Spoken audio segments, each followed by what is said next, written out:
Time for another fixing faulty eBay junk video, and today I've got myself something that's not retro, it's current gen, it's not unusual in any way, and I'm sure most of you, if not all of you, are quite familiar with this item. It is a PlayStation 4 controller, and typically I try to avoid picking up faulty or second-hand controllers or like handheld systems, unless they're dirt cheap or they're rare or unusual in some way. And the reason for that is because over time, because they're mechanical, they just tend to wear out, and I mean something like the buttons might not work quite as nicely as they used to, or the analog sticks or the D-pad just don't have the same feel to them, and there's nothing you can really do to remedy that. So yeah, I try to avoid them unless they're dirt cheap, which is the case with this one here, or they're rare. So yeah, I picked this one up for a grand total of £13, and I bought this back in January, 4th of January, and as I shoot this video it's now like the 5th of May, so it's been sitting in the box in my house for quite a while now.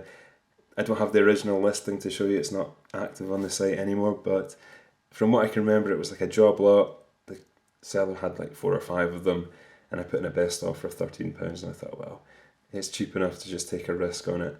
If I can't get it working, that's completely fine. I'll just put it into the parts bin and I'll use it for parts sometime in the future for another project. But yeah, I've got it here. So I thought we could open this up, see what kind of condition it's in. I'm not too hopeful.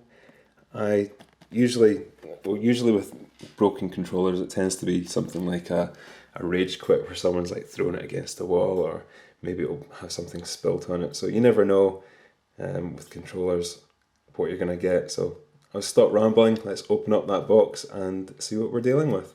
I should probably mention that £13 is about $19 US, or I think it's about 16.5 euros, if that makes it any easier for you to work out what its value is in your local currency. But yeah, if I can get this working, it'll be good. I can have a second controller for my PlayStation 4. If not, it'll just go in the parts bin, like I say, for another day. And let's see, how do you get into this? Get on the bottom. I'm trying to look in the viewfinder and cut at the same time, probably not the safest thing to do. It's well packaged at least. Down here. Here we go. So I'm hoping it's not damaged, like cracked or anything like that, because that's not good. There we go. Well, you can see there's some wear on one of the analog sticks there. Actually, quite a lot of wear. Well, okay. Not seeing any. It's got a Batman logo on the light on the front there. I'm not seeing anything very obvious that's wrong with it. Maybe I'm missing something. No, it seems fine. So what I'll do is I don't think it's got a charge, it's been sitting in the box for so long, so I'll give it a quick charge and then we'll try and connect it up to my PlayStation 4. So now that I think of it, I don't actually need to charge it, I can just plug it straight into the PS4 with the USB cable. So let's give that a go, see if it does anything. Yep, the light comes on, so it's charging. So does it do anything on screen? I press the PlayStation button. Ha! Okay, so I'll look up here. You can maybe see my reflection on the screen, but it does seem to be working. So what I'll do is I'll fire up a game. Let's see, actually, does that? Okay, well the buttons seem to work, so let's fire up a game and see if it works with that. I've spent a few minutes testing it out. I tried it with Uncharted and it worked flawlessly. All the shoulder buttons and the triggers work, the analog sticks are working fine. I've just got some Diablo playing here. I've got it on that hero character select screen, and as you can see it works fine. the analog sticks are working, the touch screen, touchpad, whatever you want to call it, works nice and accurate. D-pad works, all the buttons work. I've got some headphones hooked up to it here, and there's sound coming out of them. The microphone seems to work. I do still have it attached to the PlayStation with the USB cable, so I'll need to test and see if it does hold a charge and if it syncs okay.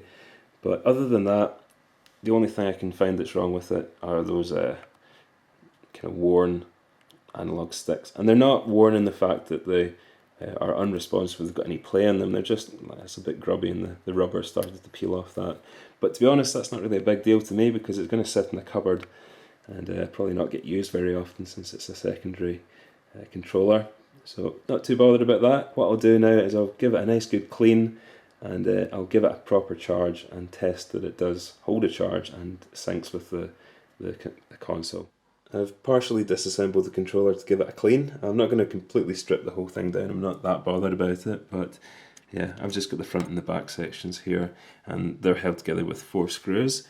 This is the battery, and this sits just in this section here, and it plugs in there. So that's what I'd be replacing if it wasn't holding a charge or if it had a problem with the power. And in the back of the controller here, you've got the light bar and the USB port, and that just connects up to the main board with this little ribbon cable. It just plugs in here. But yeah, I'm going to go around and remove all this disgusting grime. You can maybe see just here. This is another reason why I don't usually buy second-hand controllers. They're kind of disgusting. You can see this assortment of lovely hairs all stuck to the rumble motor there, so that's going to have to go. I don't even want to think where they've come from. But yeah, I'll give it a clean, and that should be it. It should be a nice little bargain. A quick tip, if you're going to be cleaning and refurbishing a lot of second-hand controllers, peripherals and consoles, that sort of thing, then get yourself a big pack of anti-bac wipes. They're definitely your friend if you're going to be dealing with hair and gunk-ridden controllers like this here. I use these all the time for all my refurbs and repairs, and yeah, they definitely make your life a lot easier. Get rid of all the smells and weird substances that you might encounter when you're refurbishing things. All cleaned up and fully reassembled. I've been sitting here playing Diablo on the sofa, and the controller's working flawlessly. It's holding a charge. It's syncing with the PS4. It's nice and clean. I've removed the Batman sticker from the light bar there. I also removed the kind of scabby looking sticker that was on the back here. But otherwise, yeah, it looks great. I've also trimmed off the excess rubber that was on the thumbstick there. Did a bit of research, and it turns out I can buy a set of new thumbsticks from eBay for a grand total of 99 pence delivered. So that's always an option. I'm probably not even going to bother because it's going to sit in a drawer for most of its time anyway. So yeah, but it is nice to know that's always an option if I want. So just to give you a kind of price comparison and an idea of how much these things go for currently, if I look on Amazon here, Sony PlayStation DualShock 4 controller, jet black.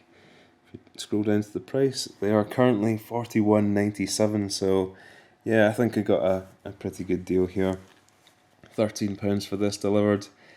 Let's say 14 if I include the price of the replacement part. Yeah, very happy with that. So, as always, thanks for watching, and I'll catch you again soon.